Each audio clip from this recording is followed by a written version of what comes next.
37페이지까지 읽겠습니다. 예. 회계. 그때 모든 것이 혼란하게 되지 말아야 한다면 회계는 때를 갖고 있어야 합니다. 왜냐하면 두 안내자가 있으니까요. 하나는 사람을 앞에서 부르고 다른 하나는 뒤에서 부릅니다. 그러나 회계는 일시적인 의미에서 때를 갖지 말아야 합니다. 오락이나 게임이 어린 시절에 속하고 이성에 관한 사랑의 흥분이 젊은 시절에 속하듯이 후회는 그런 삶의 어떤 기간에 속하는 것이 아닙니다. 변덕과 놀라움처럼 잠시 왔다가 사라져야만 하는 것, 후회는 그런 것이 아닙니다. 아니, 후회는 침착한 마음을 갖고 있는 행위여야 합니다. 그리하여 후회는 듣는 자에게 건덕을 말할 수 있습니다. 이렇게 후회는 새 생명을 낳습니다. 따라서 후회는 사건이 될 수 없습니다. 사건의 슬픈 유산이란 슬픈 기분입니다. 영혼의 도장이 찍혀 있는 자유의 의미에서 회개는 때를 갖고 있어야 합니다. 준비를 위한 때도 갖고 있어야 합니다. 행해야 할 것과 관련해 집중하고 준비하는 때는 시간 끌기가 아닙니다. 오히려 신실함 가운데 행해야 할 것이 공허하고 성급하게 끝나지 않도록 하는 거룩한 두려움과 겸손, 그리고 존경심을 담고 있습니다. 사람이 자기 자신을 준비하기 원하는 것은 나태한 지연이 아닙니다. 반대로 해야 할 것과 이미 조화를 이룬 내면에 간직한 관심입니다. 영혼의 의미에서 거기에 즉시 회개가 있어야 합니다. 그것을 말할 시간조차 없습니다. 물론 사람은 일시적인 세상에서 살아가며 시간 안에 움직이고 있습니다. 그러나 영원한 것과 시간적인 것은 서로 이해하기 위해 노력합니다. 시간적인 것이 다가올 시간을 피하기 위해 지연을 바라는 것이 아니라 자신의 나약함을 깨닫고 어, 준비할 수 있는 시간을 요구하는 것입니다. 이처럼 영원한 것도 자신의 요구를 포기한 것이 아니라 연약한 사람에게 약간의 시간을 허락하고 그를 부드럽게 다루기 위해 자신을 양보합니다. 즉시와 함께하는 영혼자는 갑작스러운 충격이 되지 말아야 합니다. 만일 그렇게 된다면 영혼자가 단지 시간성을 어지럽힌 것에 불과합니다. 반대로 영혼자는 인생 전반을 통해 시간성을 도와야 합니다. 정신적으로 열등한 자와 함께한 우월한 자, 혹은 아이와 함께한 어른, 정신적으로 열등한 자와 아이의 마음을 지치게 할 수밖에 없는 극도의 요구 조건을 이 둘에게 강요할 수 있는 것처럼 흥분한 사람의 상상 속 영혼자는 시간성을 미치게 만들 수도 있습니다. 그러나 회개가 가진 경건한 슬픔과 내면의 관심은 조바심 때문에 혼란에 빠지지 않습니다. 즉시 회개하는 것과 관련해 언제나 회개하기 위한 적당한 때가 있다고 경험은 가르치지 않습니다. 성급한 이 순간에 매몰된 생각과 다양한 열정들이 분주하게 활동할 때 혹은 적어도 휴식 중에 긴장할 때에는 회개가 정말로 회개한 것인지 오해를 받을 수 있기 때문입니다. 회개와 정반대인 다른 것과 혼동할 수 있기 때문입니다. 즉, 잠깐의 후회입니다. 다시 말해, 이것은 조바심입니다. 이것은 고통스럽고 괴로운 세상의 근심과 혼동될 수 있습니다. 다시 말해 조바심입니다. 자기 내면에 자리한 슬프고도 절망적인 감정과 혼동될 수 있습니다. 바로 조바심입니다.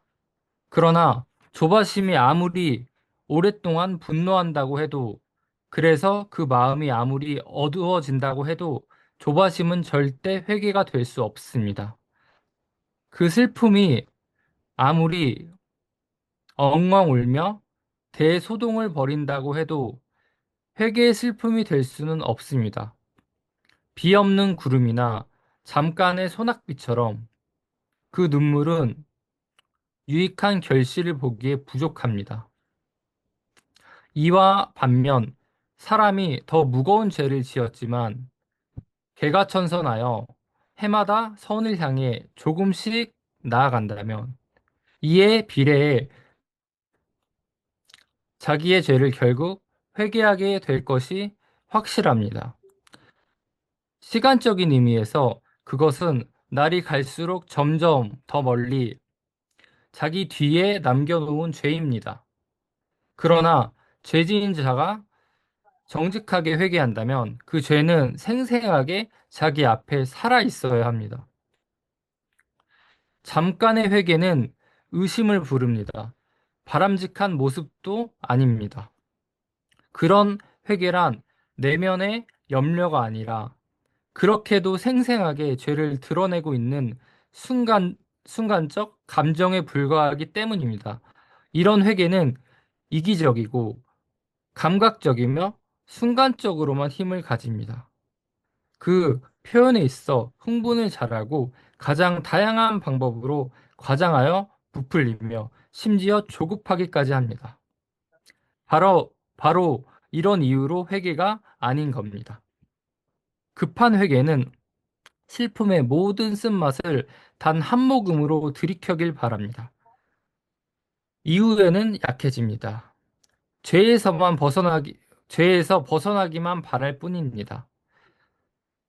오직 죄에 대한 모든 기억을 제거하기를 원합니다. 선을 추구하는 것을 미루지 않으려 이 일을 수행했다고 스스로 착각하며 자신을 더욱 강하게 합니다. 급히 일어난 회개는 시간의 경과에 따라 죄가 저절로 또한 완전히 잊혀지기를 바랍니다. 회개가 더 늦을수록 처음에 급한 회개에 진심이 부족했다는 것을 스스로 입증할 것입니다. 네, 다 읽었습니다. 예, 제가 읽겠습니다. 법을 어기고 벌을 받아야만 했던 한 사람의 이야기가 전해집니다. 법이 정한 판결대로 징역을 살았지만 감옥에서 개가천선한 후에 사회로 돌아왔습니다. 누구도 그를 알지 못하는 낯선 곳으로 이주했습니다. 그곳에서 선한 행위를 많이 한 사람으로 아주 유명해집니다. 한때는 흉악한 범죄자였던 그 사람은 이제 완전히 잊혔습니다. 새로운 도시에서 존경받는 자가 된 이 사람의 옛 동료, 그의 비참한 시절을 누구보다 잘 알고 있는 한 사람이 새로운 도시로 갑자기 찾아옵니다. 저는 이게 장발장 생각나더라고요. 옛 동료를 만났던 것은 그에게 소름 끼치는 기억을 불러왔습니다. 옛 지인을 지나칠 때마다 치명적인 불안이 그를 엄습했습니다. 자신은 아무리 침묵하고 있어도 옛 지인의 비열한 목소리를 통해 발설될 때까지 이 기억은 큰 소리로 외쳤습니다. 그때 구원받은 것처럼 보였던 저 사람은 절망이 결국 사로잡고 말았습니다. 회개가 잊혔기 때문입니다. 사회적으로 개가천선한 사람일지라도 회개할 때 찾아오는 겸손 가운데 과거의 상태를 기억할 만큼 하나님께 온전히 굴복한 것이 아니기 때문입니다. 사회적이고 일시적이며 감각적인 의미에서는 회개 역시 세월에 따라 오고 가는 것에 불과합니다. 그러나 영혼의 의미에서 보면 회개는 매일 일어나는 조용한 관심입니다. 세월이 지나면서 제가 다른 어떤 것으로 바뀔 수 있는 것은 영원한 거짓입니다. 이렇게 말하는 것은 영혼과 전혀 닮지 않은 것을 영혼과 혼동했기 때문입니다. 이런 식으로 성급하게 건방지게 선으로부터 사면을 스스로 선포하는 것은 결국 모든 것은 상실되었기 때문에 이것은 죄 위에 새로운 죄를 쌓는 불경스러운 일입니다. 이 문제를 다시 한번 생각해 봅시다. 이 개과천선한 사람에게 점점 더 슬픈 모습을 띈다고 해서 과거의 그의 죄가 증가하는 것은 아닙니다. 죄가 완전히 잊히는 것 또한 유익이 아닙니다. 반대로 그것은 손실이자 영원한 멸망입니다. 그러나 점점 더 강렬하게 죄를 후회하고자 하는 내면성을 얻는데 그것은 유익입니다. 망각으로 인해 점점 더 늙어가고 있는 것을 눈치채지 못하는 것은 유익이 아닙니다. 그러나 후회가 가져오는 변화로 인해 자기 내면이 완전히 점점 드러나 점점 더 늙어가고 있다는 것을 눈치채는 것, 그것은 유익입니다. 나무의 나이테를 보고 나이를 알 수 있다고 알려져 있듯 선에서의 사람의 나이는 회개의 내면성에 의해 알려집니다. 거기에 어떤 절망의 전투가 있습니다. 이 전투에서 싸우고 있는 대상, 그것은 결과들입니다. 적은 계속해서 뒤에서 공격합니다. 그런데도 도전하는 자는 앞으로 나아가야 합니다. 그렇다면 이 회개는 아직 젊고 나약합니다. 거기에 어떤 회개의 고통이 존재합니다. 이런 회개는 형벌을 참는 데 조급하지 않습니다. 매 순간 이 형벌 아래에서 몸부림칩니다. 그렇다면 이 회개는 아직 젊고 아직 나약합니다. 거기에 낭비된 것을 생각하며 잠을 이룰 수 없는 어떤 조용한 슬픔이 존재합니다. 이 슬픔은 절망하는 것은 아니지만 매일 근심하느라 쉴 수 없습니다. 그렇다면 이 회개는 아직 젊고 또 나약합니다. 거기에 발에 물질이 잡혀 걷고 있는 걸음 같은 어떤 고통스러운 선의 진보가 존재합니다. 그는 갈망합니다. 좀 더 빠르게 걷고 싶습니다. 그러나 담대했던 자신감은 손상을 입었고 걸음걸이는 고통으로 인해 불안정합니다. 그는 몸부림치고 있습니다. 이 회개도 아직 젊고 나약합니다. 그러나 이 길 위에 담대하게 걸을 때, 형벌 자체가 축복이 될 때, 결과가 구원이 될 때, 선에서의 진보가 눈에 보일 때, 그때 거기에 죄를 떠올리는 온화하지만 깊은 슬픔이 있습니다. 자기 시야를 기만하고 혼란을 부추기는 것들을 이 슬픔은 제거하고 극복했습니다. 다른 것과 착각하지 않고 저 단 하나의 슬픈 것만을 본 덕분입니다. 이것이 바로 어른이요, 강한 자요, 능력이 있는 회개입니다. 이것은 이것이 감각적인 문제일 때 슬픔이 더욱 나빠지다 결국 줄어든다는 것은 맞는 말입니다. 댄서의 때는 젊음과 함께 끝나고 만다고 우리가 말할 수 있습니다. 그러나 회개하는 자에게는 그렇지 않습니다. 회개에서 슬픔이 잊힌다면 회개가 가진 능력은 미완성에 불과하다고 말해야 합니다. 그러나 회개가 더욱 깊이, 더욱 오래 보존될수록 상황은 더욱 좋아집니다. 죄를 가까이 볼수록 더욱 소름 끼치게 보입니다. 그러나 선의 길을 따라가며 회개가 더욱 먼 거리에서 죄를 볼수록 하나님께는 가장 큰 기쁨이 됩니다. 예, 여기까지입니다.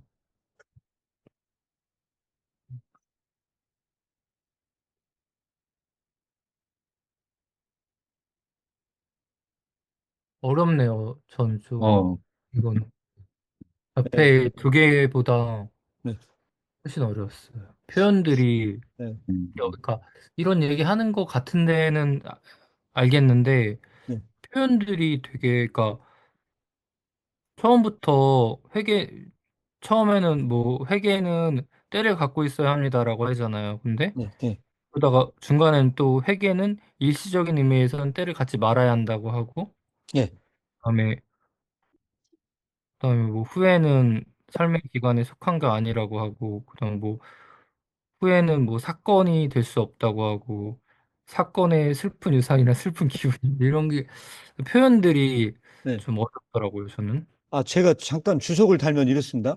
모든 것이 혼란되지 말아야 한다면 회개는 때가 있어야 되는데, 이 때는요, 네. 굉장히 중요한 때인데, 영혼의 때입니다. 이게 순간입니다.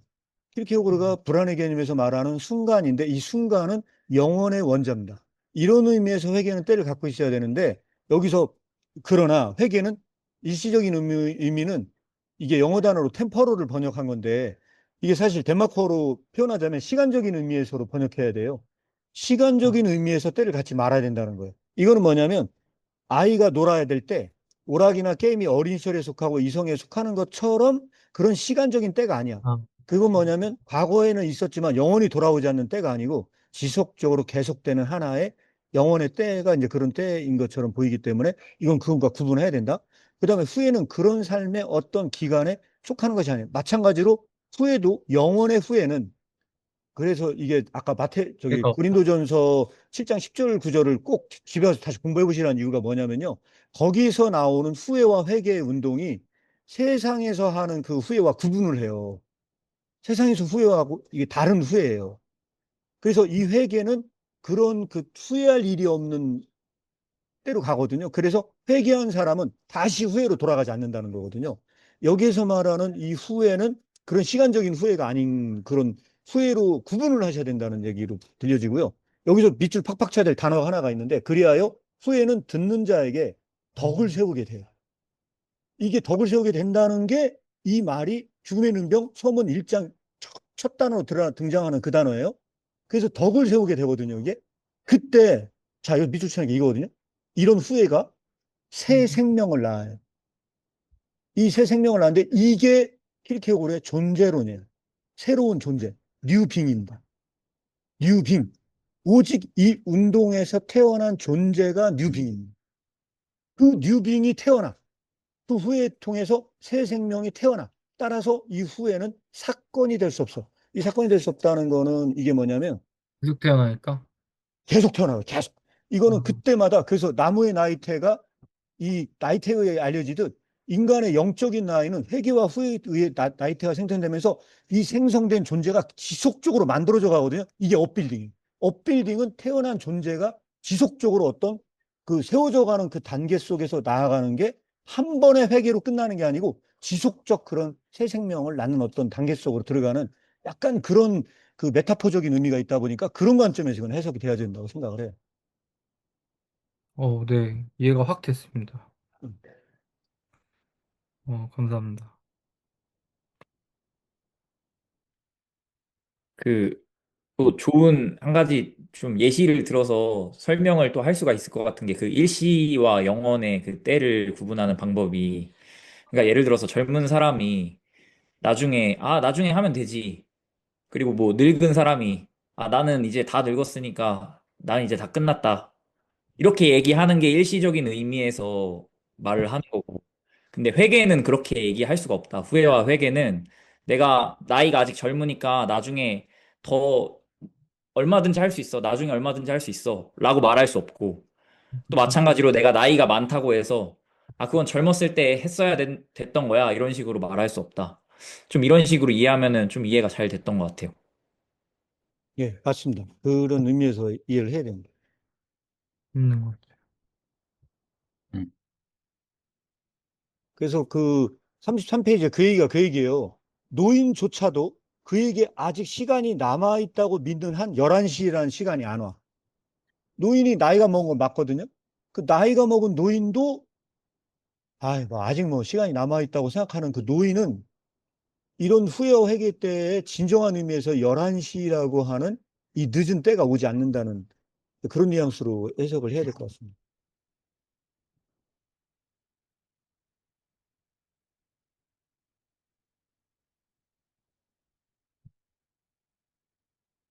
이번 그 내용이 좀 재밌는 내용이 좀 많은 것 같은데 음, 저는 한 가지 좀 어려웠던 부분 좀 한 가지 짚고 싶은데 어 이게 조금 헷갈릴 수가 있을 것 같아요. 저는 뭐 제 나름대로 해석을 정하긴 했는데 그 39페이지부터 해가지고 40페이지 보면은 그 젊고 나약한 회계랑 어른과 강한 자, 능력이 있는 회계 이렇게 좀 대비되는 듯한 요게 나오는데 이게 처음 봤을 때는 뭔가 젊고 나약하다고 하니까 부정적인 뉘앙스로 말하는 거라고 저는 생각을 했어요. 다들 어떻게 보셨는지 모르겠는데 저 같은 경우에는 이게 성장의 과정이라고 읽혀졌거든요. 그러니까 마지막에 40페이지에서 능력이 있는 회계에 이르기까지 그 젊고 나약한 회계를 되게 많이 서술을 하는데 그 에베소서나 골로새서에 보면은 뭐 그리스도의 장성한 분량에 이르기까지 이런 표현이 있고 또 그리스도 안에서 완전한 자가 되기까지 이런 그 말씀들이 있잖아요. 우리가 성장해 나아가는 그런 과정들. 그러니까 그 지점에 해당하는 게 그 능력이 있는 회개. 진짜 담대함과 그 겸손함이 완전하게 조화를 이루는 그 경지인 것 같고. 근데 사실 사람이라고 하는 존재는 언제나 나약하고 부족함이 있기 때문에 계속해서 우리가 그 아까 목사님께서 그 말씀하셨던 그 나이테가 계속 그 회개와 후회를 통해서 그 인간의 영혼의 관점에서의 나이가 계속 들어가는 그 성숙의 과정을 좀 이런 식으로 표현한 게 아닌가? 저는 그런 생각이 들었습니다. 그리고 여기서 오해하지 말라고 한번 제가 설명을 드리는데요. 그 선에 있어서의 나무의 사람의 나이는 회개의 내면성에 알려진다고 얘기했잖아요. 이게 이제 늙어가는 게 아니고 이게 늙어간다고 생각하시면 안 돼요. 키르케고르는 점점 젊어진다고 봅니다. 고날 저기 본과 함께 고날마다 나오신 분들 아시면 알겠지만 인간의 영의 나이는 회개와 후회의 나이테에 의해서 점점 더 젊어져요. 음. 예, 그런 관점으로 이걸 이해하셔야 될 것 같다는 생각이 듭니다. 근데 저희가 뭐 을에 표현할 때 성숙해져 간다라고 하는 거는 어린아이가 아니라 네, 나이가 많은 네, 네, 네, 그런 거를 표현을 하잖아요. 그래서 네, 목사님이 말씀하신 것도 분명히 맞는데 네, 여기서는 키르케고르가 아예 어른이 강한 자다, 네, 능력이 있는 자다 이렇게 같이 표현을 했기 때문에 네, 목사님의 그 관점과 함께 그 나이가 먹어간다라는 게 어떤 또 어떤 부정적인 의미에서가 아니라 네, 진짜 네, 우리가 그냥 평소 이야기하는 그 성숙의 관점에서 좀 생각을 해볼 수 있을 것 같아요. 네. 음. 그래서 그, 음. 네, 이 점점 젊어진다는 얘기가 그 고난의 학교에서 그 저기 순종을 배우는 기쁨에 나오거든요. 그래서 거기에 뭐라고 얘기를 하냐면 회춘이라고 얘기를 해요. 회춘. 명확하게 회춘이라고 얘기를 하고 있거든요. 그래서 그 일맥상통한 것이 않나 그냥 그렇게 연결을 시켜서 해석하고 싶어서 말씀드렸습니다. 저도 여기가 이제 일종의 진정한 회개가 무엇인가라는 거 있잖아요. 진정한 회개의 모습은 무엇인가. 그거를 이야기를 해주고 있는 것 같아가지고 되게 좋더라고요. 저는 내용 자체가. 근데 이제 되게 독특했던 지점은 그 조바심하고 저는 이제 네, 앞에 그 조바심 이야기 나오는 거 있잖아요. 이제 그 네, 부분도 되게 사실 좋았어요. 그게 이제 네, 우리가 보통 이제 회개를 할 때는 아니, 그러니까 어찌됐든 뭐 빨리 해야 되고 사실은 철저하게 해야 되고 뭐 이런 거 있잖아요. 그런 것 때문에 막 우리가 이제 회개하는 그 부분에 사실 조바심이 있지 않냐라고 하는 거. 그 조바심이라고 하는 거 어떤 의미에서 보면 되게 이기심이고 내가 빨리 죄에서 벗어나고자 하는 그런 마음들이고 그런 거 있잖아요. 네, 그래서 사실 키르케고르가 조금 위험할 수는 있는데 우리 어떤 의미에서 보면 저는 느낌이 그러니까 좀 늦어도 괜찮다. 중요한 건 진짜 변하는 게 중요한 거기 때문에 네, 지금 당장 뭐 빨리 회개하고 이런 것보다 네, 아예 그게 잘 마음으로 잘 모르겠으면 오히려 후회의 그런 느낌을 가지고 계속 이제 사실 한번 살아가 보는 거죠. 걸어가 보는 거. 그 중요한 거는 그 과정을 통해서 아까 개가천선에서 쭉 가다 보면 진짜 회개에 이룰 수도 있다 이래 얘기하는 것처럼 진짜 변하는 게 중요한 거지. 네, 지금 당장 막 이렇게 막 급격하게 막 회개하고 이런 게 그게 과연 뭐 그런 거 있잖아요. 그러니까 이게 영원의 충격일 수도 영원히 시간성에 이렇게 오만하게 충격을 준다는 거 이런 것보다 진짜 변하기를 원한다라고 한다면 사실은 좀 영원 자체가 어떤 의미에서 보면 시간성을 기다려주고 하는 것처럼 네, 좀 그런 의미로도 다가와서 아, 이게 후회와 회개라고 하는 부분들을 어떤 마음으로 좀 봐야 되느냐 하는 부분에서는 좀, 너무 좋더라고요, 사실은. 네, 너무 좋고, 반드시 필요한 개념 중에 하나다라는 생각이 사실 하나 들었습니다, 그 자체가. 네, 그러니까 우리가 이제 회개에 대해서 가지고 있는 생각 중에 또 이렇게 좀 약간 왜곡돼 있는 그런 부분도 있겠다, 이런 생각 하나 들어가지고, 네, 이제 그건 되게 좋았고. 그리고 이제 두 번째는 아까 이제 그 준이 형제가 아까 말씀하신 저도 이제 이 부분 있잖아요. 그 이제 아까 장발장 얘기하면서 그런 거 있지 않습니까?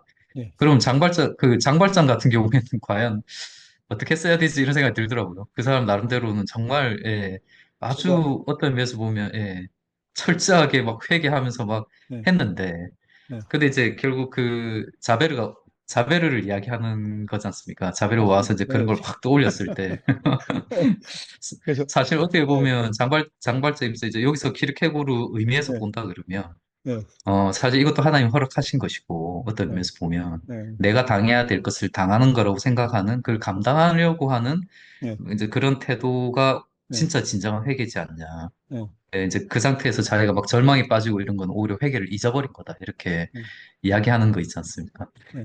네, 되게 재밌더라고요. 재밌는데, 여기 아까 이제 젊고 나약한 회개라고 한다 했을 때, 네, 저는 그랬었어요. 여기 보면 이제, 후회가 계속 뒤에서 공격하고, 제가 계속해서 뒤에서 공격하는데도 우리는 앞으로 나가야 되는 거 있잖아. 그게 너무 당연히 우리 그래 해야 되는데, 네, 근데 그것조차 이제 그런 단계에 있을 때도 사실 이 회개는 아직 젊고 나약한 상태에 있는, 예, 그런 거다. 라고 하는 것도 그렇고, 그 다음에 막 그 어떤 그 제가 주는 그 형벌 아래에서 막 몸부림치고 있어도 예, 이것도 역시 젊고 나약한 거다. 뭐 이런 거 있지 않습니까? 네, 그리고 매일 슬픔 때문에 근심하고 이러는 것도 젊고 나약한 거다. 근데 뭐 여기 보면 발에 물집이 잡혀서 걷고 있는 것 같이 더 빨리 걷고 싶은데 막 고통스럽게 몸부림치면서 막 걸어가는 거 이런 것들 이 회개도 아직 젊고 나약하다. 그럼 어떤 회개가 진짜 회개냐? 정말 성숙된 거냐? 그거는 아예 형벌 자체를 축복으로 생각하고 결과 자체를 구원으로 받아들이고 이제 선에서의 그런 진보, 그러니까 점점점 이렇게 선으로 진보를 해 나가고 있기 때문에 이제 죄 자체가 시간적으로는 사실은 어떤 의미에서 보면 멀어져 있고 그럼에도 불구하고 그걸 온화하지만 깊은 슬픔으로 바라볼 수 있는 이제 그런 태도. 그럼에도 불구하고 그 죄를 되게 생생하게 느끼면서 가는 거 있잖아요. 네, 그거 좀 약간 역설적이긴 한데, 저는 이게 역설적인 한데 키르케고르 이 문장도 너무 아름답고 그래가지고 되게, 어, 예, 되게 좋더라고요. 그래서, 지금 예, 말씀하신 게 얼마나 중요한 문장이냐면요. 제가 제 말, 나름대로 주석을 달면, 사실 뒤에 나오겠지만, 형벌이 축복이 될 때라고 얘기했잖아요. 이게 정확하게 그 니체하고 대척점에 있는 겁니다. 니체는 뭐라고 했냐면, 기독교가 왜 문제가 되느냐, 그, 인류학을 공부했던 그 니체가 기독교를 굉장히 잘못 봤던 것 중에 하나가 어디죠? 그 책 있지 않습니까? 도덕개보학이라는 책에서 그렇게 얘기를 해요. 기독교는 거대한 정신병원 속에 있었다. 그동안에. 그 거대한 정신병원이 뭐냐? 벌을 준다는 거예요. 형벌을 가한다는 거예요. 그리고 그 형벌에 대한 두려움을 갖게 한 다음에 약을 준대요. 그걸 치유할 수 있는 약을 준대요. 그리고 그거에 대해서 기뻐한대요. 그 매맞는 걸 그렇게 해서 기쁘게 만든다는 거예요. 이게 바로 의지의 광기라고 설명을 합니다. 의지의 광기라고 설명을 해요. 여기에서 형벌에 대한 그래서 키르케고르가 여기서 나중에 무슨 얘기를 하냐면, 형벌에 대한 두려움으로 선을 행하는 건 두 마음을 품는 것이다. 이건 기독교가 아니다. 기독교는 형벌에 대해서 두 마음을 품을 수가 없다는 거, 두려워할 수가 없다는 거예요. 그때 기독교적으로 이야기를 하면 형벌은 병이 아니고 약이었대요. 약. 그래서 그걸 약으로 생각을 한다고 얘기를 하거든요. 그런데 그 약으로 생각하는데 만약에 그걸 그 벌을 안 당하려고 하잖아요. 그건 뭐와 똑같냐? 아기가 주사 바늘을 맞아야 병이 낫는데 그 주사를 두려워하는 거와 똑같대요. 그래서 그때 여기에서 그 구절과 관련시켜서 해석을 한다면 그때 그 회개는 형벌을 두려워하는 게 아니고 이 벌 자체가 나에게 약이다. 이 벌이 나에게 축복이다. 라고 하고 그걸 받아들여요. 그래서 그 결과가 구원이 돼야 될 때 이게 진짜 능력 있는 회개다. 이게 약간 그런 거 연관이 해석이 돼가지고 말씀을 드립니다. 네. 나중에 뒤에 가면 더 자세하게 이 부분에 대한 건 아마 다루게 될 건데 그런 관점에서 본다고 한다면 이 내용상은 아마 그런 걸 말씀을 드릴 것 같고요. 참고로 제가 말씀을 드리면 한번 공유 드리겠는데요. 제가 티스토리 글 중에서 사람들이 가장 많이 찾는 글이 하나 있어요. 그걸 제가 윤동주의 시를 해석한 거거든요. 슬퍼하는 자는 복이 있나니 그 시를 사람들이 제일 많이 봤는데 그 시를 해석을 누가 했냐면요. 그 숙명여자대학교 그 김은교 교수님이라고 있어요. 그 교수님이 윤동주 전문가세요. 그래가지고 윤동주가 얼마나 키르케고 작품을 읽었나 그런 논문을 막 몇 편을 쓰셨어요.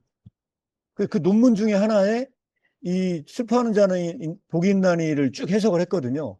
근데 제가 그걸 반박을 했어요. 그 시가 그분이 한 게 좀 제가 볼 때는 약간 그 해석이 좀 문제가 있다. 키르케고르적인 거 해석을 한다 하더라도 제가 봤을 땐 문제가 있다. 그래서 제가 그 시를 뭘로 갖고 해석을 했냐면 이 장발장 이야기로 요걸로 해석을 했어요. 그러니까 뭐냐면 이 슬퍼하는 자는 복이 있나니 영원히 슬퍼한다라고 하는 그 관점이 회개와 후회의 관점에서 보면은 영원히 슬퍼해야만 한다. 그 슬픔이 망각될 수 없다. 도망자는 그걸 망각했기 때문에 문제가 됐는데 이 도망자가 그가 용서받았다고 하는 사실을 지속적으로 간직할 때만 그는 하나님 나라의 기쁨이 내재가 되는 부분들이 있기 때문에 이제 그런 관점에서 제가 풀어서 해석을 했습니다. 음. 어, 예, 어디서 필요하실까요? 괜찮아요. 아이고, 문근 형제 들어오셨군요. 그 됐습니다. 네, 저는 안녕하세요. 네. 그 형제 마이크 꺼주셔야 될 것 같아요. 아, 네네네.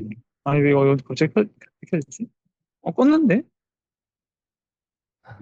그 뭐지? 이게, 우리가 음, 음, 그 계속 나눴던 부분 있잖아요. 이제 어 회계는 젊고 나약합니다. 그 부분이랑 맨 마지막에 있는 이제 능력 있는 회계 그 부분에서 음, 그 준이 형제 해석에 저도 되게 동의를 했어요. 근데 조금 더 제가 덧붙이자면 저는 어떤 거를 떠올리면서 읽었냐면 우리가 죄가 있을 때, 그러니까 우리가 이제 죄를 짓는 그 순간이 딱 있잖아요. 그 불안의 개념에서 나오는데 이게 죄가 딱 눈앞에 있을 때, 뭐 간단한 예로, 그러니까 어떤 작은 거짓말 한 번 치면 그냥 편하게 이 상황을 모면할 수 있는 상황. 그럴 때 이제 죄가 이제 그때가 딱 눈앞에 있는 상황이잖아요. 근데 우리가 이제 죄를 짓고 하는 기도가 있고 죄를 짓기 전에 하는 기도가 있거든요. 그러니까 죄를 짓고 하는 기도는 죄를 일단 짓고 거짓말을 했어요. 그 다음에 주여 용서해 주세요겠죠. 근데 죄를 짓기 전에 하는 기도는 주여 제가 죄를 짓지 않도록 도우소서겠죠. 근데 그거를 저는 이제 당연히 이제 짓고 하는 기도를 훨씬 더 많이 하거든요. 근데 그걸 이제 떠올리면서 읽으니까 이해가 저는 확 됐어요. 그래서 그 이쪽에서 말하는 젊고 나약한 회개가 이제 그런 상태인 것 같아요. 그러니까 죄를 짓고 기도하는 상태, 죄를 짓고 회개하는 상태. 그래서 거기에는 어떤 절망의 전투가 있습니다. 그래서 이 전투에서 싸우고 있는 대상들 결과입니다. 적들은 계속해서 뒤에서 공격합니다. 하지만 도전자 계속 앞으로 나아가야 합니다. 그래서 죄를 짓지만 계속 짓지만 계속 회개를 하는 거죠. 그다음에 어떤 회개에 또 고통이 존재하는 거죠. 이 회개에는 그리고 형벌을 참는 데 조급하지 않고 형벌 아래서 몸부림치고 그- 이제 생각하면서 잠을 이룰 수 없고 어떤 조용한 슬픔이 존재하고 이 슬픔은 절망하는 것은 아니지만 매일 근심하느라 쉴 수가 없고 이게 다 이제 죄를 짓고 하는 회개. 근데 그 다음에 이제 거기서 발에 물집이 잡혀 어떤 고통스러운 진보가 존재한다. 그렇게 이제 앞으로 나아가다가 더 빠르게 걷고 싶다. 그리고 자존심, 이제 자신감에 손상을 입었고, 걸음걸이는 고통으로 인해서 불안정하죠. 이때까지가 이제 계속 죄를 짓고 하는 회개인 것 같고, 그 다음에 이제 형벌 자체가 축복이 될 때, 이게 저는 그 죄 앞에 놓인 그 기도의 그 성숙한 그 단계인 것 같거든요. 그러니까 이거는 마치 죄와의 투쟁 그 자체를 어떤 하나의 수술로 보는 거죠. 그러니까 지금의 이 고통을 나를 변화시켜가는 어떤 신의 그런 어떤 메스로 보는 거잖아요. 그래서 축복이 될 때, 구원이 될 때, 선에서의 진보가 눈에 보일 때, 이때는 진짜 이제 죄를 이루지 않는 거죠. 그 앞에서 몸부림치고 기도하고, 그 다음에 이제 그 쭉쭉쭉 읽다가 이제 맨 마지막 문장에서 그래서 그렇게 선의 길을 따라가면 회개가 더 먼 거리에서 죄를 볼수록 하나님께서는 가장 기쁨입니다. 그러니까 죄를 이루고 회개하는 게 아니라 회개가 가장 먼 거리에서 죄를 볼수록 점점 더 죄를 짓기 전에 회개가 늘어날수록 하나님께서는 더 기쁨이 된 그걸 이런 식으로 표현한 거지 않을까 싶습니다. 그 죽음에 이르는 병을 일으켰을 당시에 썼던 강화가 있습니다. 네. 근데 그 강화에 나온 예가 여기 정확하게 맞아 들어갈 것 같아요. 제가 볼 때. 음, 뭐냐면요. 죄 많은 여인이에요. 그 죄 많은 여인이 필기록은 그렇게 설명을 하거든요. 그 죄 많은 여인이 사업에 실패했거나 아니면은 연애에 실패했거나 어떤 그 유한한 세계에서의 그런 절망에 빠진 자가 아니래요. 오직 딱 하나의 슬픔이 있었대요. 그런 유한한 세계 속의 슬픔이 아니고 딱 하나의 슬픔이 있었대요. 그게 뭔지 아세요? 그래서 그게 그 시기에 쓰여졌어요. 하나의 슬픔이 있었는데 그 여인의 슬픔이 죄에 대한 염려가 그녀의 원수들이 모여 있는 곳 잔치집에 파티가 벌어졌는데 그 파티를 망치는 걸 다 알았음에도 불구하고 그 현장에 가게 만들었대요. 그 죄에 대한 염려가. 그런데 여자에게는 수치심이란 차라리 죽는 게 낫대요. 그래서 죄를 고백하는 자는 밤길에 니고데모처럼 몰래 간대요. 그런데 그것도 대낮에 그들의 적이 있는 잔치집에 가도록 무엇이 그것을 만들었는가? 라고 하는 것은 죄에 대한 슬픔이 그곳을 가게 했대요. 그래서 제가 뭐라고 얘기를 하는 거냐? 일종의 그런 어떤 죄에 대한 절망에 대한 해답으로 쓴 게 죄 많은 염려거든요. 죄 많은 여인인데 이 죄인은 그런 방식으로 예수 그리스도를 찾아갔다. 그런데 그 잔치에 초대한 사람은 여기도 이제 약간 변증법적 역설로 엮이거든요. 예수님을 초대한 사람은 바리새인이었어요. 그런데 진짜로 초대받지 않은 자, 그 잔치를 망친 자가 한 명 있었는데 그 사람이 누군지 아세요? 죄 많은 여인이었거든요. 그런데 진짜로 주님을 만난 사람은 누구냐? 그 여인이었다는 거예요. 그 여인이 만났다는 거예요. 그러니까 여기에서 이 구절에 대한 어떤 제가 볼 때 굉장히 싱크로율이 높은 그 이그젠플 예가 있다면 바로 그 여인이 나는 그렇게 죄 형벌을 받아도 되는 사람이에요. 그러나 내가 그 예수 그리스도를 찾지 않으면 절대로 해결할 수 없는 하나의 내재된 영원한 슬픔. 그런 관점에서 이해하면 어떨까 싶습니다.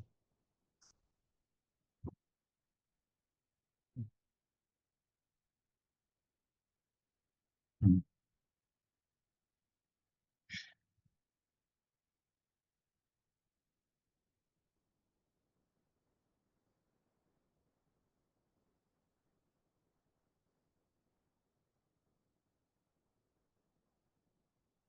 그래서 마지막 문장이 되게 좋더라고요. 마지막 문장 자체가.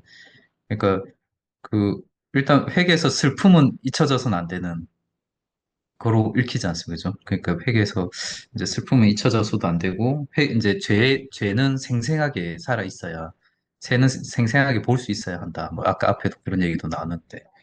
그러니까 뭐 슬픔이 잊혀져도 안 되고 생생하게 보기는 봐야 되지만 선의 길을 따라가면서 회개가 더욱 먼 거리에서 죄를 볼수록 하나님께는 가장 큰 기쁨이 된다. 이런 거 있지 않습니까?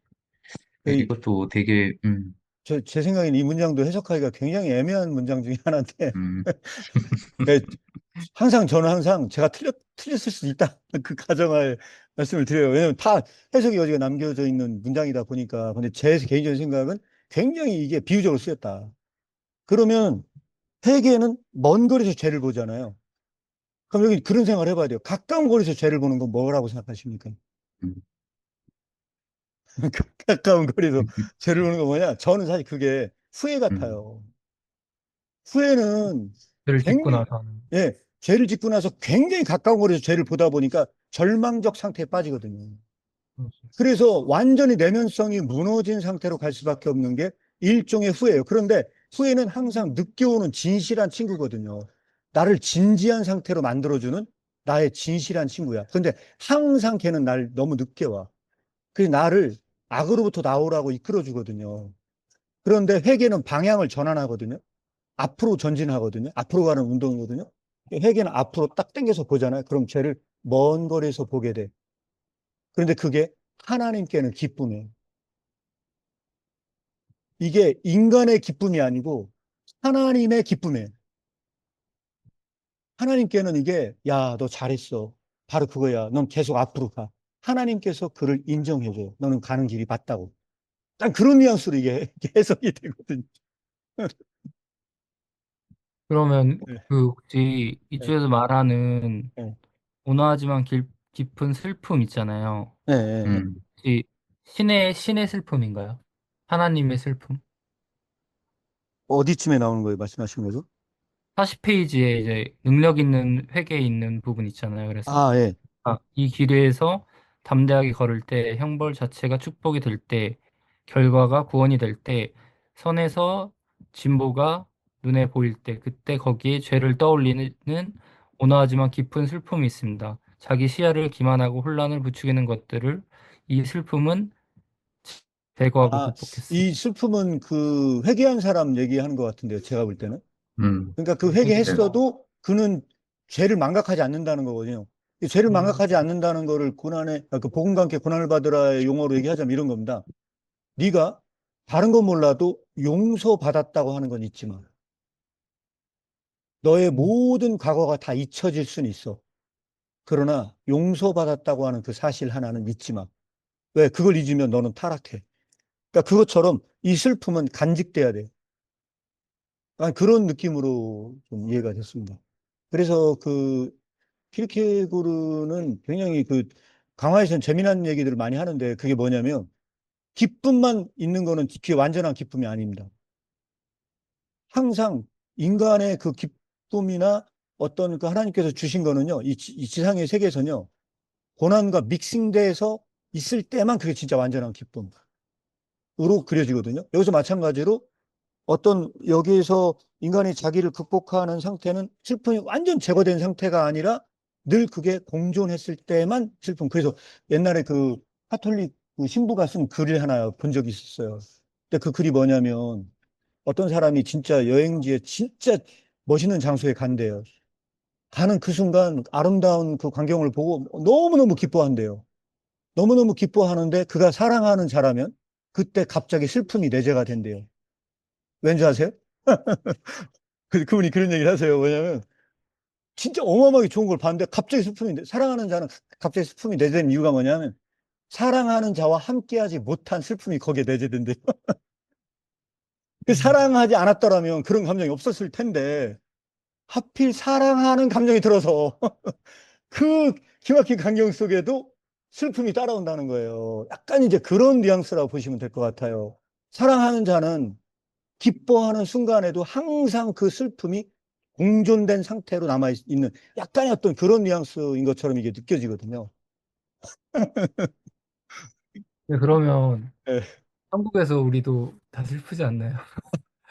그 사람들 다 생각하면 네, 그걸로 막 기독교인들 많이 까잖아요. 예, 그러니까 예, 예, 그 사람들은 천국 예, 가서 예, 지옥 있는 사람들 예, 그냥 이렇게 슬퍼하지도 않는 사람들이라고 이런 식으로.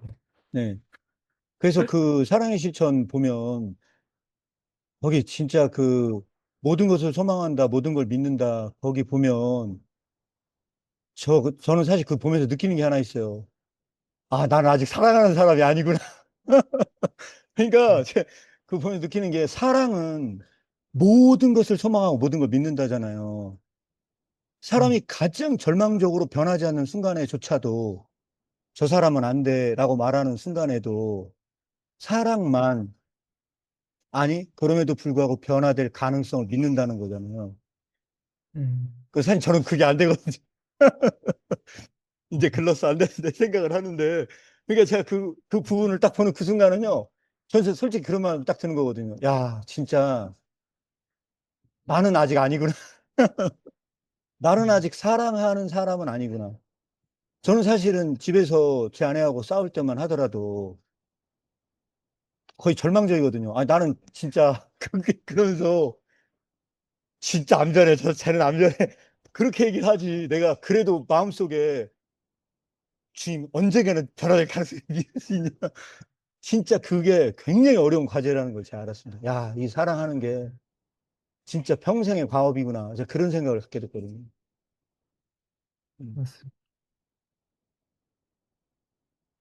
저는 여기 그 후회와 회개의 개념이 키르케고로 바라보는 게 음, 그, 네, 되게 좀 역시 뭐 항상 그렇지만 되게 좀 깊고 좀 다양하고 좀, 네, 그렇게 그런 것 같거든요. 그러니까 뭐 예를 들면 우리가 이제 회개를 바라봤을 때 용서받았다 생각하고 예, 예, 사실은 이제 용서받았으니까 사실 씻김을 받았으니까 사실은 이제 완전히 하나님도 생각하지 않는데 왜 내가 그걸 생각해야 되지? 왜 내가 매여 있어야 되지? 이런 식으로도 생각을 많이 하는데 음, 이제 키르케고르적인 이야기에서 한다 그러면 죄라고 하는 거는 생생하게 자기 앞에 있어야 된다. 음, 죄라고 하는 게. 그리고 사실 진짜 중요한 거는 점점 더 강렬하게 죄를 후회하고자 하는 내면성 있잖아요.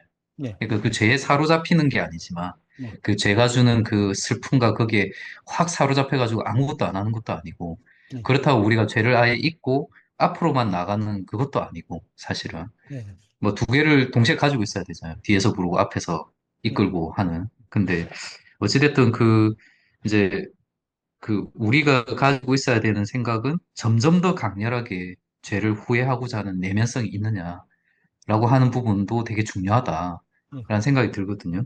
예, 그리고 이제 키르케고르가 진짜 그러면 회개는 뭐냐라고 하면 죄에 대한 슬픔과 그 죄에 대한 생생함과 이런 것들을 가지고는 있는데 이제 거기에 사로잡히지 않고 선의 길을 따라가면서 사실은 이제 잔잔하고 온화한 슬픔으로, 왜냐하면 나는 계속 선을 향해서 나아가고 있기 때문에, 예, 죄라고 하는 걸 계속 시간적으로 더 뒤로 계속 이렇게 밀어내고 있는 거잖아요.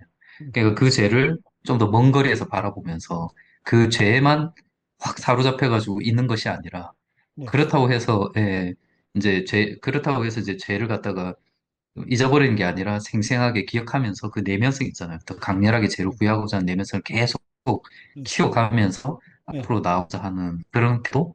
예, 뭐 그런 것들을 진정한 회개로 보는 게 아닌가라는 생각이 사실 들거든요. 그런 의미에서 보면 이제 후회라고 하는 것도 되게 중요하고 제가 봤을 때는 그 후회라고 하는 그 감정이 있지 않습니까? 예. 그래서 그런 생각이 좀 들어서 네네 그, 제, 되게 제 생각에는 이것도 확실한 건 아니지만요. 말씀을 드리자면, 아까 죄 많은 여인은 확실하고요. 힐케오라 얘기하는 거. 또 하나 그 죽음의 이름을 쓸 당시에 죄에 대한 개념으로 또 얘기한 사람이 누구냐? 죄 많은 세리입니다. 음, 죄 많은 세리 하면 잘 생각해 보세요. 죄 많은 세리를 기막히게 사실 얘기를 하는데 어떻게 얘기를 하느냐? 죄 많은 세리가 기도하러 갔대요. 죄 많은 세리는 얼마나 하나님 앞에 두려움에 사로잡혔는지 얼굴을 무릎 사이에 집어넣고 회개 기도를 했어요. 그런데 옆에 있던 바리새인은 고개를 쳐들고 하나님을 향해 뭐라고 얘기를 했느냐 이렇게 기도를 해요. 저기 있는 저 세리 같지 않음을 내가 감사드리면서 기도를 해요.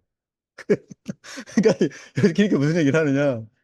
저기 있는 저 세리 같지 않음을 나는 감사합니다. 얘기를 할 때 그런 비교에 의한 감사는 올바른 감사인가? 이제 거기서 그 얘기를 하면서 결정적으로 이렇게 얘기를 음, 합니다. 땅을 치면서 가슴을 치면서 그가 통곡하면서 회개를 할 때 가시성과 비가시성을 논하거든요. 바리새인은 그때 옆에 있는 세리를 봤대요. 그가 본 건 세리를 봤대요. 그런데 세리는요, 그가 얼마나 하나님 앞에 있었는지, 이 코람대오입니다. 그가 얼마나 하나님 앞에 있었는지 옆에 바리새인이 있는 걸 몰랐대요. 그러니까 못 봤어요. 볼 수가 없었어요. 그 정도로 그는 머리를 땅에 쳐박고 있었는데 그는 하나님을 봤다는 거예요. 그의 시야는 눈을 감고 무릎 사이에 넣는데 그는 하나님을 봤다는 거예요. 그 순간 그는 옆에 바리새인인 걸 몰랐대요. 그게 죄에 대한 슬픔이래요. 그가 진짜 죄 앞에 딱 섰을 때, 그때 죄 용서함을 받고 떠난 사람은 그 세리한테 이게, 이게 제가 볼 때 그 관점에서 믹싱되는 글 중에 하나가 제가 볼 때 마음의 청결입니다. 마음의 청결은 제가 볼 때 이런 그 마음의 청결 그거하고 지금 제가 말씀드린 그래서 여기에 세 개의 강화가 있어요. 사실은 죄 많은 여인하고요. 그 다음에 이 세리의 기도하고요. 하나 또 있는데 까먹었는데 이거 진짜 같이 필독서로 같이 읽어서 믹싱을 해야 될 대표적인 작품 중에 하나인데요. 이 본명의 강화는 사실 이런 문제에 대한 궁극적인 어떤 방향을 제시하는 거기 때문에 예를 들어서 설명하는 게 오히려 나을 것 같아가지고 말씀을 드렸습니다.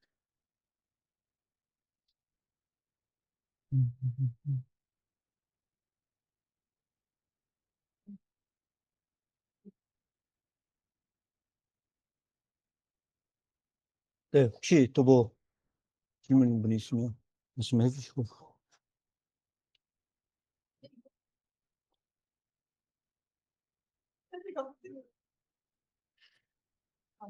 계속 얘기 듣다 보니까 아까 또 요한이 형이 그 해주신 말씀이 되게 인상적이었는데 그 요 마지막 문장 아까 또 장중수 대표님 언급해 주셨잖아요. 그 회개가 더욱 먼 거리에서 죄를 본다라고 하는 게 그러니까 내가 계속해서 물론 우리는 이제 자잘자잘한 죄를 또 부지불식간에 짓겠지만 저는 사람마다 어떤 특정한 자기가 인식하고 있는 특별히 더 경계하는 죄들이 있다고 생각해요. 저 같은 경우에는 그게 나태함과 음란함인데 근데 그런 어떤 새로운 죄를 쌓아가지 않고 내가 계속해 그 죄들을 그 과거에 저질렀던 어떤 순간들이나 어떤 선택의 기로에 놓였던 순간들 저는 약간 그런 순간들이 있거든요. 그 하나하나마다 뭔가 이 책 읽으면서 상상이 됐던 그 순간들이 있는데 그거를 계속 이제 먼 거리에서 죄를 본다라는 게 내가 새로운 죄를 쌓지 않는다라는 게 되게 뭔가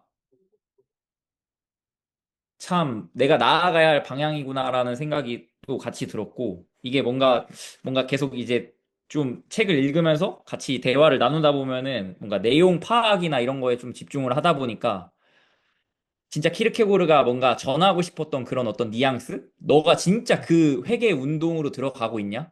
약간 그런 어떤 초대에 좀 집중을 내가 삶 가운데서 해야 되겠다 이런 생각도 되게 많이 들었어요. 그러니까 참 그 조바심과 이 진정한 회개를 비교하면서 그리고 또 11시를 계속 이야기를 하는 게 그 온화한 슬픔이라고 하는 게 11시가 내가 어떻게 보면 당당할 수 없는 거잖아요. 내가 네, 11시에 와서 1시간 일하고 품삯을 받는데 예를 들어서 내가 50분 동안 일을 하고 있었어요. 그러면 이제 몰입을 하고 있으니까 네, 아, 난 잘하고 있구나. 네, 그냥 이렇게 막 열심히 또 일을 하는데 근데 딱 돌이켜서 또 생각을 해보면 아까 또 이창 목사님 말씀해주신 그 죄 많은 세리나 여인처럼 돌이켜보면은 내가 내 상황을 알잖아요. 내가 내 모습을 알잖아요. 네, 그러니까 그 안에는 진짜 내가 뭔가 어떤 방종에 가까운 그 기쁨은 네, 표출할 수는 없고 그 네, 기쁨 가운데 뭔가 그 약간 내밀한 나만이 아는 그 슬픔? 네, 그게 숨어 있는 게 그 네, 11시 그 네, 회개하는 자의 태도가 진짜 그런 태도가 되어야 되는 게 아닌가? 네, 그런 생각이 참 많이 드는 그런 좀 글이었던 것 같아요. 그래서 네, 이게 사실 내용을 계속 파악하면서 읽지만 아 내가 내 삶 가운데서 계속 이런 회개를 진짜 해야 되겠다 이런 생각이 계속 드는 것 같아요. 저도 한마디 할까요? 네. 네, 네, 저는 책 읽으면서 마지막에 마지막에 킬케고르가 이 정리했던 부분에 너무 감사한 게 이 멀리서 회개를 본다라는 건가요? 죄를 본다라는 건가요?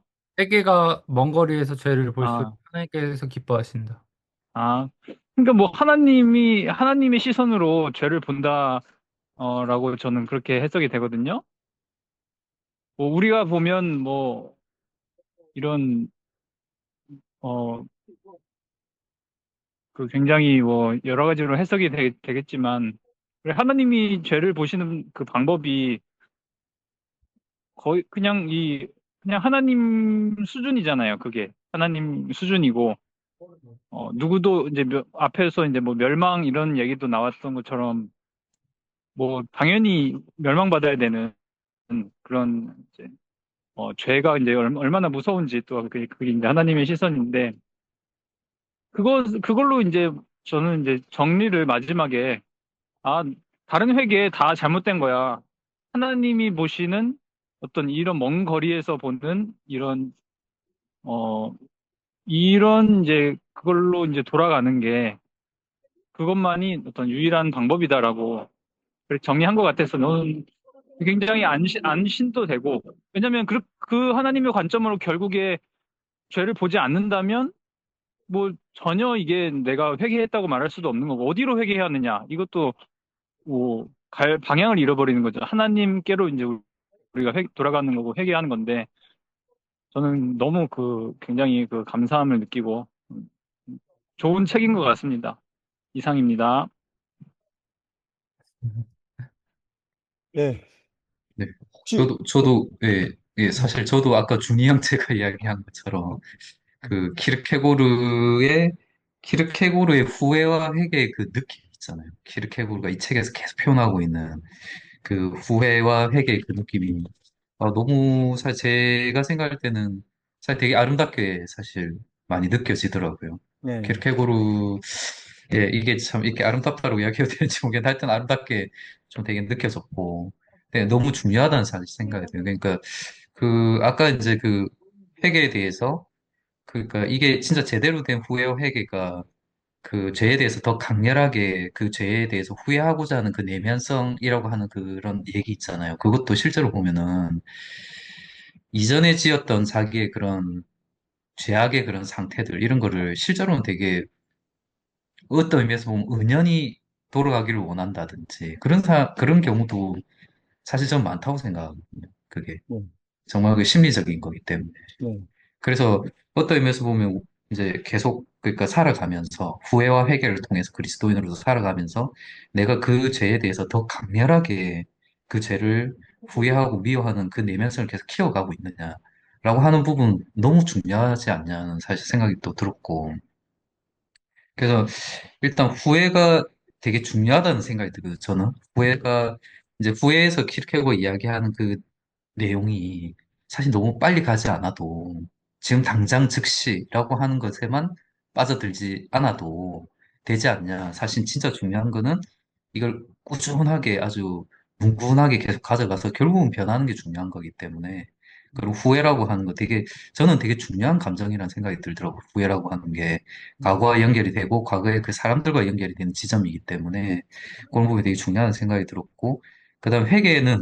진짜 회개는 뭐냐? 그게 죄의 어떤 슬픔, 그다음에 그 죄의 그 생생한 모습을 잊어버리지 않고 간직은 하되, 하지만 중요한 거는 그걸 더 강렬하게 지금 그 죄를 후회하고자 하는 그 내면색이 더 중요한 거고, 어찌된 죄에 이렇게 사로잡히는 게 아니라, 온화하지만 깊은 슬픔을 가지고 약간 먼 거리에서 바라보듯이 그런 마음으로 선으로 나아가야 되는 거. 그걸 하나님도 기뻐하시는 것 같다라고 하는 그런 느낌이지 않은가라고 뭐 굳이 이제 표현하자면 약간 그렇지 않나 하는 생각이 들거든요. 근데 너무 이렇게 회개에 대해서 후회에 대해서 이렇게 설명이 이렇게 해주는 부분 너무 고맙고 감사하더라고요. 사실 이런 걸 집어주니까 네, 그랬으니까.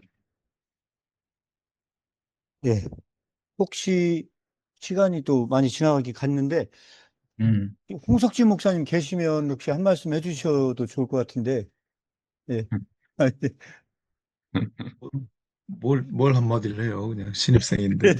아, 예. 네. 예, 일단, 네. 또 후회와 회개의 편인데, 아, 저는 또 설교자고 신학자니까, 그냥 우리 보통 기존 신학에서 이야기하는 또는 성경에서 이야기하는 후회하고 회개 개념하고 좀 다르거든요, 지금. 키르케고르가 얘기하는 게 좀 심리학적으로 조금 바라본 것 같은데, 그래서 좀 개념 정의가 아직 익숙치 않아가지고 그냥 쭉 듣고 있었고, 음, 예, 좀 그런 측면이 있는 것 같아서, 일단은 계속 저는 이제 후회와 회개의 개념 정리를 쭉 들으면서 같이 했는데, 후회는 무엇이고 회개는 무엇일까? 키르케고르는 후회와 회개를 어떤 정의를 하고 싶어 한 걸까? 취지는 알겠어요. 이게 지난번에 우리 책을 나눌 때 같이 했는데, 제가 그때 깜짝 놀란 부분 중에 하나가 본 회퍼가 값싼 은혜, 값싼 복음을 이야기를 한 걸 키르케고르한테 영향을 받았다는 걸 우리가 그때 읽으면서 알았잖아요. 예, 결국은 키르케고르도 어떤 값싼 후회, 값싼 회개를 좀 우리가 지향해야 되지 않나. 그걸 좀 경고하는 것 같긴 한데, 여기서 말하는 회개하고 후회 개념이 어떤 신학적, 성경 신학적 의미의 회개하고 후회 개념하고 조금 이제 맞지는 않거든요. 그래서 제가 개념의 혼란은 좀 오는데, 아무튼, 무슨 얘기를 하는지는 조금 느끼려고, 그래서 오늘은 음, 조용히, 예, 참여를 아, 했습니다. 목사님, 제가 한번 그동안 연구했던 거 간단하게 좀 말씀을 드리면, 사실 목사님이 계셔서 굉장히 도움을 나중에 같이 받을 수 있겠다 싶은 또 희망이 좀 있어가지고 미리 좀 말씀을 드리면, 제가 사랑의 실천하고 이 사실 이것이냐 저것이냐도 다 보진 않았거든요. 근데 대다수 이 학자들이 이걸 다 약간 철학적으로만 푸는 게 저는 좀 약간 마음이 좀 너무 힘든 거예요. 그래서 이거를 자료 조사를 쭉 하면서 키르케고르 일기를 다 조사했거든요. 교회에 관련된 개념하고 종말론에 관련된 이슈를 다 한번 제 나름대로 취합을 해봤습니다. 그리고 내린 결론이 키르케고르의 종말은 실존적 종말이다. 이거는 미래에 오는 종말이 아니고 한 인간 내면성 속에 오는 하나의 종말론적 사건으로 이해한다는 게 거의 90% 이제 맞다는 생각이 들었고, 또 챗 GPT로도 이제 제가 공부하면서 물어보니까 내가 생각하는 게 이게 타당성 있다고 얘기를 하더라고요. 그래서 강화가 있는데 사랑은 허다한 죄를 덮는다 이런 것도 말세의 마지막 때가 가까웠다고 얘기할 때 그 마지막 때가 키르케고르에서는 한 개인의 실존적인 종말 상태로 보고요. 그리고 이제 이것이냐 저것이냐 맨 마지막에 울티마툼이라는 단원이 있거든요. 그 울티마툼도 최후 통첩이란 뜻인데 그게 이제 누가복음의 종말론적인 단원을 인용을 하고 있습니다. 인용을 하고 있으면서 거기서 내린 결론이 뭐냐면 외재적 성전이 영원히 멸망을 한다는 거거든요.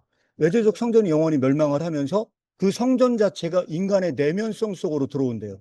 그래서 그 내면성 속에 들어온 그 성전 자체가 인간의 인비저블 처치다. 그래서 그 인비저블 처치에 관련된 거는 비학문적 후서에서 보면은 거기에서 정확하게 전통 신학에서 말하는 인비저블 처치에 대해서 비판을 합니다. 비판을 하면서 그게 일종의 플라톤적인 것으로 설명을 하면서 이게 우주적인 그런 보편 교회로 말하는 인비저블 처치는 이제 해겔적 의미에서의 여러 가지 막 그런 걸 싸잡아 비판하면서 그거는 설명될 수 없는 인간의 내면성 속에 주어지는 하나의 성전과 같은 교회다라는 이제 그런 결론을 짓거든요. 그래서 이번에 제가 사실 논문을 쓰면서 이게 쓴 게 키르케고르의 존재론적 교회론이라고 해서 내면성 속에 주어지는 보이지 않는 교회에 관련된 걸로 이제 박사 논문을 쓰려고 준비 중에 있습니다. 근데 이제 그 관점에서 이 작품을 제가 이제 해석을 하려고 들어가다 보니까 단지 그 관점으로 보이는 거예요. 그래서 이제 사실은 죽음의 이른병이나 이런 것도 그런 종말론적 관점에서 해석하는 사람이 많지는 아예 거의 없거든요. 근데 이제 제가 사실은 그 관점에서 죽음에 이르는 병도 해석하려고 보니까 막 다 이제 그런 쪽으로 저는 보이는 거예요. 그래가지고 약간 이제 기독교적인 어떤 시점에서 이거를 돌려놓고 이게 이제 다시 이제 복음과 함께 고난을 받으라 뭐 이런 작품들을 보다 보니까 이 회개와 후회 운동도 하나의 이게 종말론적인 관점에서 이거를 다시 재해석해야 할 필요가 있지 않겠는가 하는 부분에서 좀 같이 대화를 나눌 분이 저는 필요했거든요. 그래서 그래서 이제 목사님 이제 들어오시니까 이제 그 주거리 네. 받거리 얘기하면서 이제 이제 그런, 개인적 종말론과 인비저블 처치 예, 연결하는 건 너무 탁월하신 것 같고, 예, 연구를 해보면 그런 얘기 한 사람은 없으니까. 예, 제가 오늘 이제 회계 부분이 우리 신학하고 조금, 음, 어, 제가 좀 개념 정리가 안 된다고 하는 거는 돌려 말하니까 아마 못 알아들으실 것 같은데, 여기 다 크리스천들이시니까 성경을 보면은 회계를 어떻게 정의를 해놨냐면, 생명 얻는 회개를 주셨도다. 계속 이렇게 나와요. 예, 회개라고 하는 말이 예, 개인이 내가 의지적으로 뭔가를 회개했다가 아니고 전부 생명 없는 회개를 주셨다. 이방인들에게도 회개를 주셨다. 회개를 주셨다라고 나와요. 그러니까 회개의 동인이 내가 아니고 하나님이신 거예요. 그래서 이제 이 키르케고르의 후회 회개를 이런 식으로 잘게 쪼개가지고 세밀하게 심리적 분석하는 거는 이 회개는 아무래도 이 동인이 인간이기 때문에 그래서 이제 그게 조금 성경 신학적인 거하고는 완전히 맞지는 않는데 근데 이제 키르케고르가 늘 잘하는 게 막 써놓고 나는 신학자가 아니기 때문에 이래놨기 때문에 네, 예, 뭐 엄밀하게 말하면 성경 신학자들은 예, 성경에 나와 있는 단어를 가지고 연구를 하고 하니까 그런데 뭐 꼭 또 그런 회개만 있는 건 아니니까요, 그죠? 우리가 일반적으로 사용하는 후회와 회개의 개념을 뭐든지 있을 수 있으니까 그래 제가 아까 조금 이제 성경 신학하고 조금 예, 하여튼 키르케고르의 글들은 이제 그런 부분들이 많아요. 그래서 독자적인 해석이 많고 좀 주관적인 그런 아주 탁월한 독창적인 그런 해석들이 많기 때문에 그걸 전통적인 견해하고 잘 비교를 해가면서 보면은 굉장히 유익이 있을 것 같고 아까도 말씀드렸지만은 왜 회개를 얘기하느냐. 그 이제 키르케고르가 볼 때 그 당시에 이 교회에 앉아 있는 사람들이 회개를 안 하는 거예요. 회개할 줄을 모르. 회개를 이야기하는데 회개가 없는 거예요. 그래서 아마 저도 제가 좀 중요하게 생각한 옛날 설교 제목이 회하고 개하라였거든요. 네, 회하고 개하라. 내가 네, 먼저 본 교회에서도 설교했고 이 교회 옮겨와서도 설교했는데 제 은사 목사님이 그 설교를 들으시더니 그런 거 하지 말래요. 그게 뭐냐면 네, 회개라는 말이 한자로 네, 뉘우치고 네, 돌아가는 거거든요. 네, 근데 그 개자가 네, 법률 용어예요. 네, 원래 제가 네, 이제 법학을 했으니까. 그래서 난 회계해서 그렇지. 회계는 뉘우치는 측면에서 끝나는 게 아니고 그 잘못된 걸 자기가 고치고 바로 이제 바른 길로 가는 게 회계지라고 생각을 했던 거예요. 네, 근데 제 은사님이 딱 듣고 야, 그거 너무 인간적이다. 너 앞으로 그런 설교는 하지 마. 회계조차도 하나님이 하게 하시는 거야. 딱 얘기를 하시는 거예요. 그래서 내가 네, 그다음부터는 다시는 그 설교를 하지 않습니다. 이제 그런 내용들이 조금 있어요. 그러나 기르케고르는 이제 네, 이런 우리의 의지적인 회개를 조금 이제 강조하는 것 같아요. 네, 네, 그건 뭐 충분히 이해를 합니다. 네. 아, 이렇게 또 그 지평을 넓혀주신 얘기해 주셔서 감사합니다. 아, 예.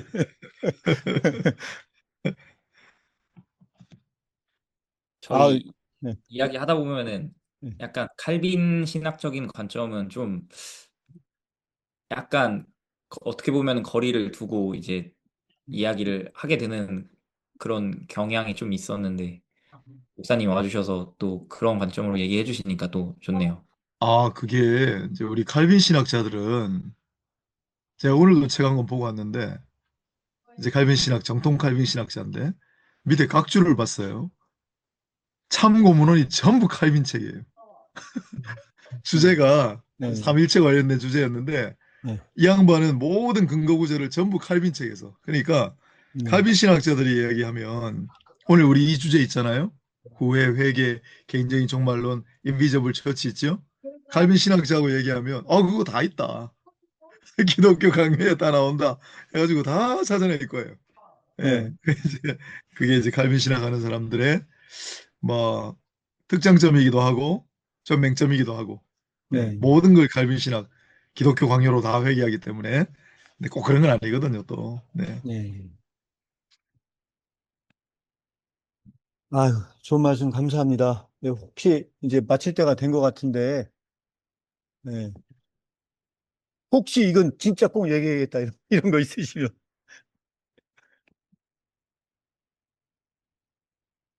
그 앞부분 1장 들어가기 전까지 여기가 거의 그 서론격에 해당이 돼요. 사실은. 그 한번 뒤에 굉장히 문학적인 글이 또 많이 나오고 또 기도에 대한 개념도 여기에 있습니다. 그 하나님은 하나님을 변화시키는 건 건방진 생각이나 하나님은 기도하는 자를 변화시킨다. 이 얘기도 여기 이제 후반부에 좀 나와 있거든요.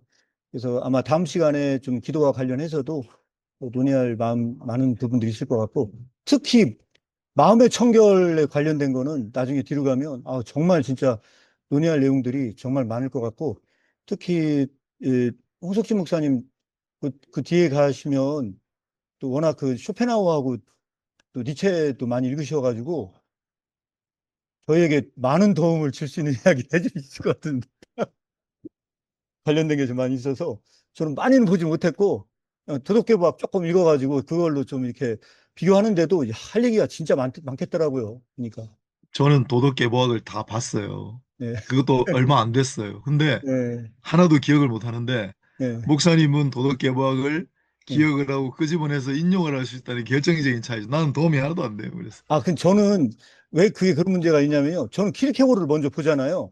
그리고 키르케고르 이렇게 생각을 했는데 니체는 이걸 갖고 어떻게 생각했을까? 그것만 봅니다.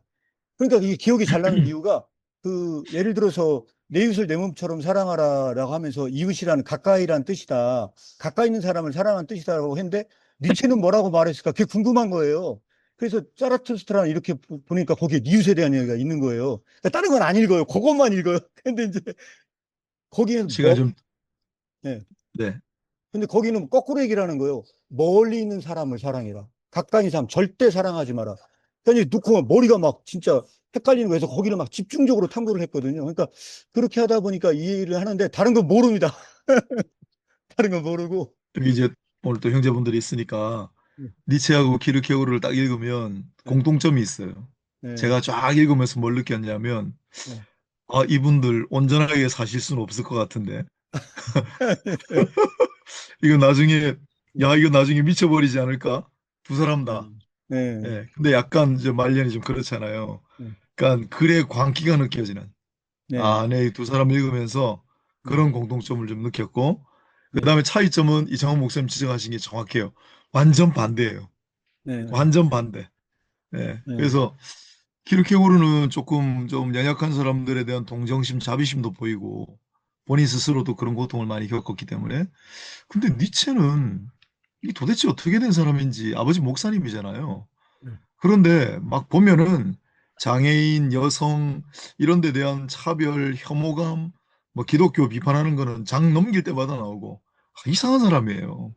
예. 네, 그래서 우리가 참 이해할 수가 없는 그런 부분들이 우리가 그냥 피상적으로 아는 것보다 훨씬 더 많이 나온다는 걸 알고 제가 너무 깜짝 놀랐던. 왜냐하면 한두 장 느낄 때마다 마음 불편한 구절이 너무 많이 나와요. 이게 니체. 그러니까 공통점은 두 사람 다 광기에 찬 글을 썼다. 네. 네. 그 나중에 진짜 니체와 키르케고르의 대화로 한번 그것도 재미있을 것 같습니다. 네, 그러니까 네. 한번 해주시면 너무 좋을 네. 것 같습니다. 가상으로. 네. 네. 그리고 나는 이렇게 생각하는데 당신은 어떻게 네, 생각해? 방금 그거는 네. 너무 재밌는 얘기잖아요. 그리고 너 또 가까이 있는 사람부터 사랑하라 했는데 네, 니체는 집어쳐. 가까이 네, 있는 사람을 뭐하러 사랑해? 네. 멀리 있는 사람을 차라리 사랑해. 이런 식으로 썼으니까. 예. 하여튼 저기 늦게까지 참여 너무 네. 감사드리고요. 오늘은 이걸로 마무리하도록 하고 사실 제가 오늘 수업 때문에 계속 지금 찜질방 생활을 하고 있습니다. 일선에서. 그래서 마무리하고 저도 네. 이것 때문에 준비 많이 못했는데 다음에는 저도 좀 철저하게 더 준비해서 가도록 하겠습니다. 예, 참여하신 분들 감사드립니다. 오늘 이걸로 마치도록 하겠습니다. 네, 네, 박수 고맙습니다. 많으셨습니다. 예. 아, 음, 다음 주 범위가 들어가세요. 어디죠? 다음 아, 주, 다음 다음 주 주는요. 다 하면 됩니다. 네, 챕터. 일정 들어가기 챕터 음, 들어가기 음. 전까지 다 하겠습니다. 네, 네네. 몇 네. 페이지죠, 혹시? 몇 페이지냐면요, 네, 41부터 49까지. 49까지. 41부터 49. 49, 9페이지요? 네. 네, 네. 예, 네, 감사합니다. 수고 네, 많으셨습니다. 네, 종료하겠습니다. 네, 다음 주에 뵙겠습니다.